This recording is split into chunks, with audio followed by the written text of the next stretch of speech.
in revenues. We actually expect to lose most of that because of COVID.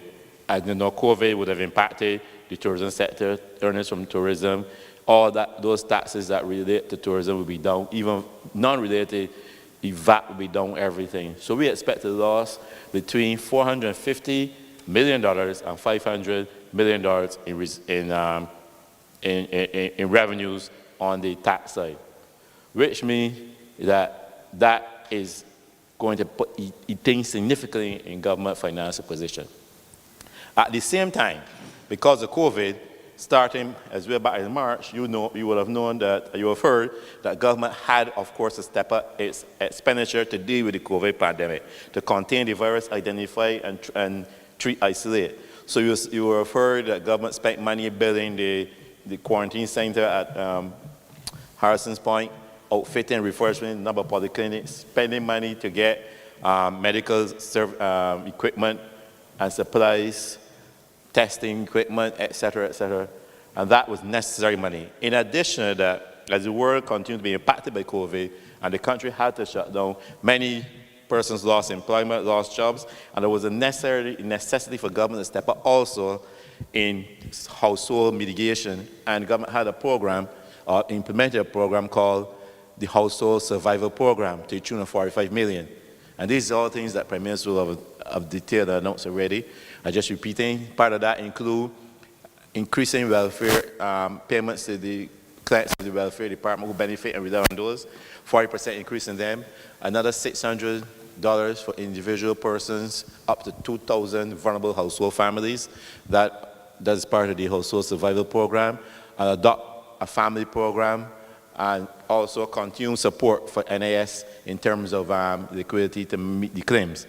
Also on the business side, government also stepped up its efforts and its support, because what you don't want in a crisis is for business to go out of business, because it's harder to start a day business than to start a business that have actually slowed down. So you have like the $200 million tourism facility, which allow the hotels and everything to, during this down period, refurbish, upgrade their product, and get ready as we open up. There's a $40 million VAT fund, which allow businesses to borrow against their previous VAT earnings.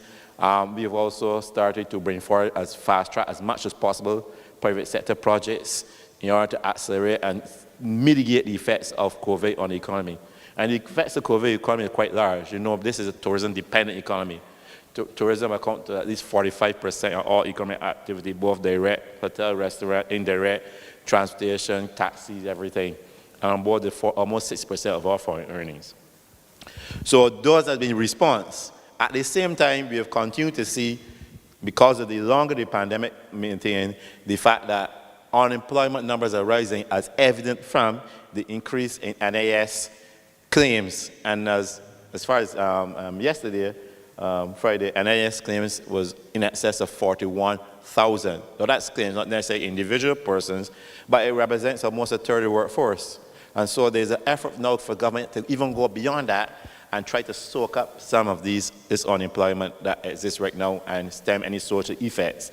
And of course, one of the fastest direct ways you can soak up unemployment will be to expand your capital program. In order to expand capital works in areas that's not dependent on tourism. For example, spend more money, bring forward expansion, spend money on repairs of schools and government buildings and refurbishing where needed, so that persons losing their job in sectors can get employment there. Spend some money on road repairs. What about refurbishment of markets, fish markets, food markets, and those areas? Beautification of the areas, cutting down bushes, environmental work, and the sanitation program. And these are all ways which government can expand its capital program, which will do two things. It will create employment and help soak up some of those unemployment that happen in the moment, and it also allow us to start to get some growth, at least mitigate the effects of tourism. So when tourism comes in, persons are ready to pick off.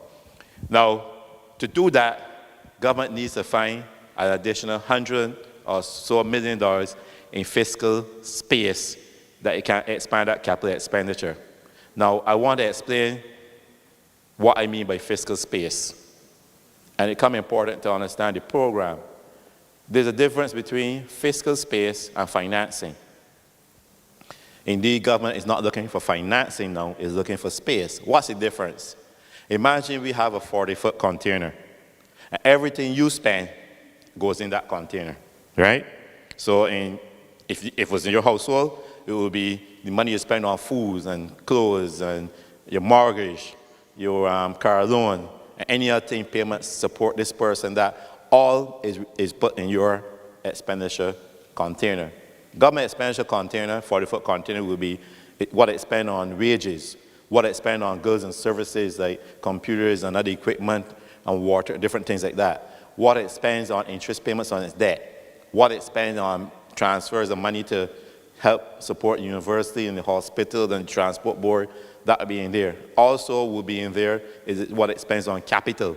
So that 40-foot container, and the reason why it's 40-foot and not 100-foot is because in terms of your expenditure, that space, you have lost $400 to $500 million on your revenue, and at the same time, you don't want to go and begin running large fiscal deficits and make your fiscal position unsustainable. If we cast back our minds, back the start of the program, which started 2 years from today, back roughly 2 years, one of the problems we had was the unsustainable fiscal, where for the last 10 or so years prior to that, the government ran a fiscal balance averaging 7%. Now, if that's your household and you're running a deficit, a fiscal deficit, it means that your expenditures are more than your income. And you know, anytime your expenditures are more than income, you got to find some way to find that money. You either borrow it from somebody, you borrow it from a bank, a boyfriend, girlfriend, somebody give you some money, or, I mean, that's the only options, right? In other words, you create debt. So running fiscal balance creates debts, and create debt kills the economy, we expand that again. So therefore, we don't want to widen that. So to maintain fiscal prudence, in other words, or fiscal discipline, your container is conditioned at a specific size. So our 40-foot container got in wages, and it got in capital expenditure, right? Why I say it's not financing, because imagine that's your 40-foot container. I tell you, have all the money in the world at your disposal. You are the Bill Gates of the Caribbean. But all you could spend, the only condition is that anything you spend got to fit in that container. Then you don't have a finance problem, agree? You have a space problem in terms of your fiscal space. Everybody get analogy? So in order for you to spend, you got all the money in the world. Ain't that help to you? In order for you to spend, you need to replace in that. So for us now, wages is in that container. And everything in that container is recorded on a cash basis. So last year when government was, total wage bill, last fiscal year was $806 million, right? And therefore, if you could spend less on your wage bill, and we look at other places besides your wage, we look at goods and services, digitization, saving on paper, saving on different things. But on the wage bill, if you could spend, say, $100 million less, now all of a sudden you got some space in your container, right? That you can put into capital. So it's a matter of moving the things in container to make more efficient spending. It's not an issue of finance. And to tell you it's not an issue of finance, as of yesterday, we have about just a few dollars shy of $1.7 billion in reserves. Tomorrow, Barbados goes to the IMF board for the 4th review of the BERT program. We have achieved our targets, and we expect to pass the IMF board with endorsement. That means that by tomorrow afternoon, IMF will make available $49 million US, plus another $90 million US in support of our efforts to combat the COVID pandemic. That's about $140 million US, close to $300 million Barbados dollars that you will add to that 1.7 to bring about $2 billion. And we spend on average $17 million a month in imports, so that's about 24, 25 weeks of imports. Compared to what we had before the BERT program, $420 million or just about 3 or 4 weeks of import cover. So it's not a finance problem, it's a space problem. And so the design of this program is supposed to solve 2 problems. Create space, and at the same time, protect employment in the public sector. Because you don't want to add to the employment, you want to protect space, employment in the public sector. And at the same time, by shifting money from the expenditure, the wages component to the capital, you can create jobs because other people outside get employed. You follow the logic? Yes? So the idea is that if you're going to pay a worker, let's say the wage bill last year told us how much, just make sure you pay attention. Huh? 806 million.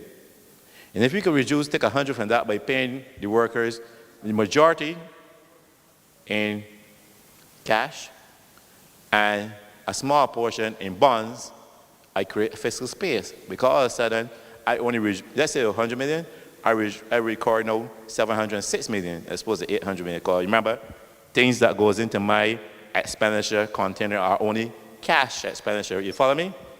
The 100 million bond goes into the bucket of debt to deal with at a later date. So now I create 100 million in space. What about the worker? The worker still get his full salary. The only difference is that instead of taking $100 and 100% in cash, they get a large proportion, 97% in a bond, in cash, and the other 10% or so in a bond, right? And that means the worker take home in all is still the same amount and achieve the two objectives. So this program is designed to achieve the two objectives. On one hand, create fiscal space. On the other hand, protect employment. And the third principle is the natural Bayesian principle of burden sharing. When the worker now still gets his 100, so the worker was working for 4,000. He gets 3,500 in cash, for example, and 500 as a bond. He still have 400 this